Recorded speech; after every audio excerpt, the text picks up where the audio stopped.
Okay, I'm going to do a little video here. We'll see if I actually finish this. First of all, I want to start out by saying this is not financial advice. I am not a financial advisor. I'm not trained or qualified. I haven't passed no tests, but I do like to talk about investing, and I've talked a number of times about using margin and how to use margin. So I had a nice little interesting week with GameStop, and so I thought I would show some of the ways that you can use margin or that I've used margin with success. And so margin uh, rates, the interest has been really high ever since the Fed raised funds rates. During COVID, you could get margins as low as like 1%, but it's been like 14%. And I use primarily IBKR is my favorite brokerage, and I use Robinhood, and then I actually use Cash App quite a bit just to buy market orders, daily orders of Triple Q, SPY G, and then a few dividend funds I just do daily investments into. But Robinhood is my main like trading and play account, and they just lowered margin to 6.5%, 6.55% up to a million. Then I think it's a little below that after that. They give you the first thousand interest free, and they do 10% on uh, transfers from your bank. If you're a gold member, where gold's like $5 a month, it's like a no brainer. So I started out. I just took margin because it's 6.5%, and you can buy monthly dividend funds like JEPI or JEPQ that are almost 11% right now. And so what I did originally is I took $275,000 in margin and put it all into JEPQ right before it went ex dividend for the month. And the plan was to let it sit there as long as margin rates were that low. I know you don't make that much, but JEPQ was at a good price point. I didn't think the price would go down very much, and it was 10.7% dividend. Now it's a dividend income or derivative income, so you get taxed like an income. So it's not dividend tax, so you get kind of screwed. So you're really not making much over 6.5%, but you're making some, provided the price doesn't go down. And so I bought right before the ex dividend date. $275,000 worth of shares. I was lucky enough that it happened to go up a little over 1% that day. So I can't remember, it was almost $3,000, I think, just on the stock that day. And then another a little over 1,000 on the dividend for that month. And like I said, my plan was to let it roll. But right when that was happening, the first GameStop peak had happened in May, and then Roaring Kitty came in with his new YOLO update, and there was a lot of hype about it. So I thought, you know what, I'm gonna play that a little bit, and so I closed out that all that margin, sold all the stock, closed it out, and I profited almost 4,000, I think, between the dividend and the stock price, and that was I bought them on Thursday or Friday. Friday was ex dividend, and then I sold like I think Monday. I might have held till Tuesday, and so my interest was like $26 a day, so maybe 75, maybe $100 interest for almost $4,000. So that was great. Close that out, and now GameStop has a much higher margin requirement, so I wasn't going to take that kind of risk with that. So I only took about 80,000 of margin for that. Reopened margin, and I didn't buy all in right at the start, but I bought a bunch, 500,000 shares, and I kept adding at good price points. And now the nice thing though is I think my buy-in was 27 or 26 originally, it might have been 25. I don't remember. I bought and sold so much this past week. But the bid ask was so high, they're so volatile. What I was doing was I was scalping, selling calls way out for 2026. And so I would sell a call for 15 or 1600, and I would immediately put a buyback in for $100 less. And because the bid ask was so big, they would hit. And so I did that 22 times the first day for $2,200 profit. And now they don't always work. And actually, right now I'm stuck with 16 sold calls way out for 2026 that I'm in the red on. But they're $35, so I'm above my share price. So even if it goes all the way to 2026, whatever the stock does until then, and I'm forced to sell, I'm making almost a $10 profit, per share for 1,600 shares. And so even worst case scenario, I'm stuck with those until 2026 where I turn a profit. It might be less profit than I could have, but I turn it. But I did that. I've done that every day, and you're able to do that quite a bit. I wasn't able to do $2,200 in profit every day, but I think it's 11 or 12,000 in profit doing that when I start that on Monday of last week. Today, now it's Thursday of the second week. So I started Monday the 3rd of June. It's now Thursday the 13th, or maybe it's the 4th, whatever it was, whatever that Monday was. Uh, and I kept doing that, and I would take the profits and either reduce my margin or I would buy more shares. And right now I'm stuck with 16 of those. But through the course of all that, I've been able to amass almost 6,000 shares of GameStop.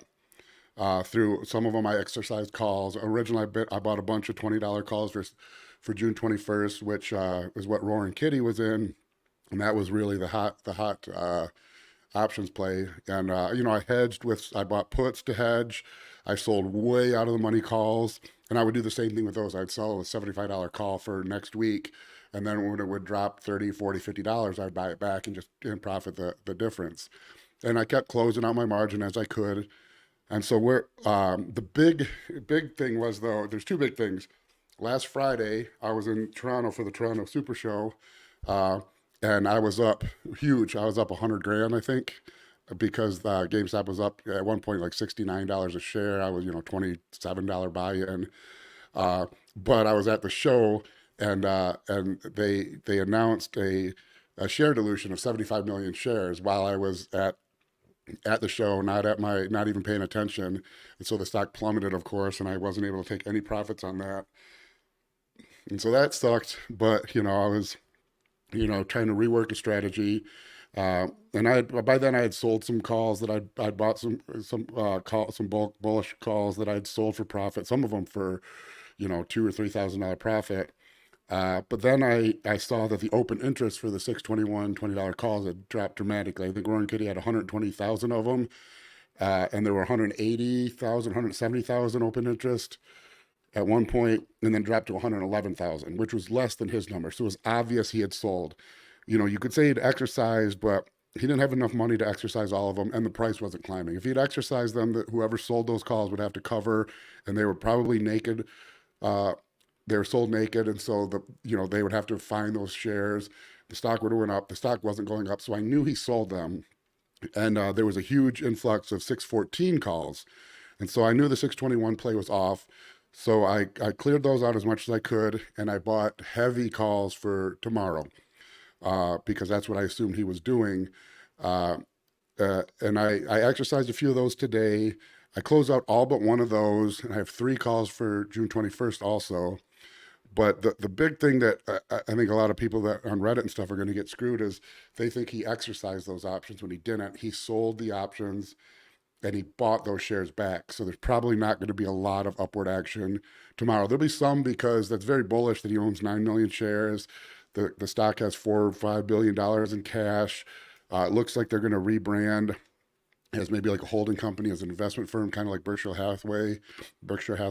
And so they have enough cash to close out all the existing brick and mortar GameStops and just completely redo the company. And I think they're going to do that and probably include a Roaring Kitty in some aspect for that, maybe as an investment advisor or something. I hope they do. Anyways, what you do though then is, with the volatility, is so outrageous. So basically, what I'm going to do tomorrow is, I know the prices are going to climb outrageously, and my price has gone up a little bit. I think I'm at $28 a share, maybe $29 a share now. I think 6,200 shares. My margin is down to 40,000 of that original 1,000, and of that 40,000, I'm only using 14 of it. I have another $29,000 to deploy to exercise options with. Uh, but what I'll do, because volatility is so high, I can sell calls for July 5th, July 12th, July 19th, and July 26th. And so right now my plan is, the stock's about $28, $29 a share. Probably going to climb somewhere into the low 30s tomorrow. When I think it hits that number and I get really good premiums, I'll sell like 15 calls for $45 for July 5th, and I'll pocket like 6 or 8,000. I'll sell 5 or 10 calls for July 12th at $50, so a little higher. I'll pocket like 3,000. Then $60 calls for the 19th, 5 to 10, another 3,000. 726 for $70. Same thing, 5 or 10 for another 3,000. and that'll be about $15,000 in premiums. And if those hit, I'm making, if I'm $27, $28 a share and they have for 45 or 50, 60, 70, I'm making a huge profit. So my worst case scenario on those $70 ones is I'm making, you know, $30, $35, $33 a profit per share, And so I hope those hit almost. If they don't though, that'll be almost $20,000 that I pocket with the premiums. And I'll take that money and I'll buy maybe 500 more shares, which then I'll sell again probably for August for $80 calls. Same thing. If they hit, great. I make a huge profit, and then I'll just keep doing that. I might actually take some and buy some deep in the money calls just to lower my price average down. Uh, but the big thing is not getting emotional with those things because everyone really wanted that squeeze on 621, and it might still happen. But as soon as they did the share dilution, and then as soon as the open interest on the calls for 621 plummeted, and you knew Roaring Kitty sold, and you knew the price didn't go up, so he didn't exercise. You knew he couldn't exercise all of them. You have to recalibrate, and I think a lot of people are going to get burned by still playing that. I mean, they already got burned with the share offering, the dilution. I did huge. I got burned to $100,000.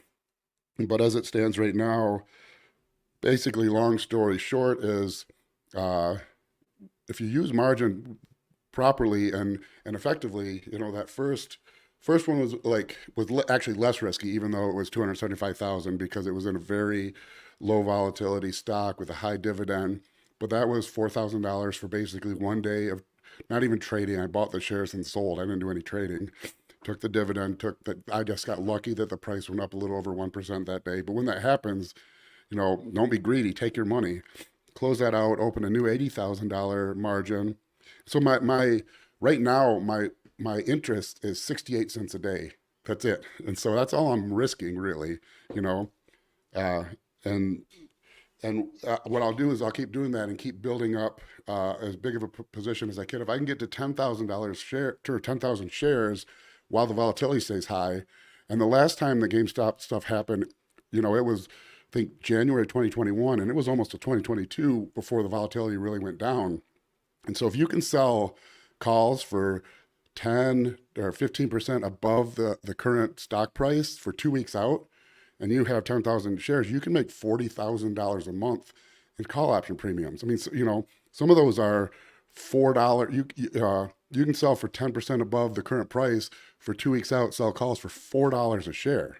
If you have 10,000 shares to do that, you really rack up the money quickly, and you're selling for a 10% profit. So your worst case scenario is the stock goes above that price and you're forced to sell for a 10% profit. Best case scenario is you hold those shares and you pocket up to $40,000 a month. And I mean, I got my kids are in the room, and so I wasn't really planning on this. And so I'll try to go over it in better detail later with maybe some graphs and stuff. But I just thought I'd talk about that. And it's now Thursday, so we'll see if this all plays out actually still. I mean, the stock price is $29. So I'm up on my shares already. So worst case scenario, I sell at the money. And I really, it's going to be difficult to be unprofitable now, but I'm only 14,000 of margin left, 68 cents a day on interest. I'll close those out as quickly as I can, close out that margin.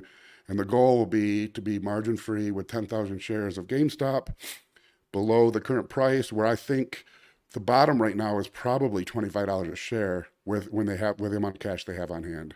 And so I'm at a price where I don't think there's very much downside risk at all. There's a lot of potential upside risk as the company rebrands and becomes a holding company. And while the volatility is high, there's a ton of option premium in selling calls if you have enough shares. And so I'll talk more about these strategies later. Like I said, it's not all perfect. Right now I'm stuck with 16 $35 calls for 2026. I'm profitable on those even if they hit at $35 because that's below my average price right now. But those were when I was skimming. I was selling them for 1,600, and then buying them for 1,500. I would just sell order as soon as it hit. I would immediately do a buy order for $100 less. And like I said, I did that for $11,000 worth of profit over the course of the week. And now I'll sell closer to the date, 2 weeks, 3 weeks, 4 weeks, 6 weeks out at at laddering up in price. And so you always make sure that ideally you hold those shares and you're making 10, 15, $20,000 a month in options premium. But if the stock blows up and it goes above your price and you're forced to sell, you're still selling at a huge profit.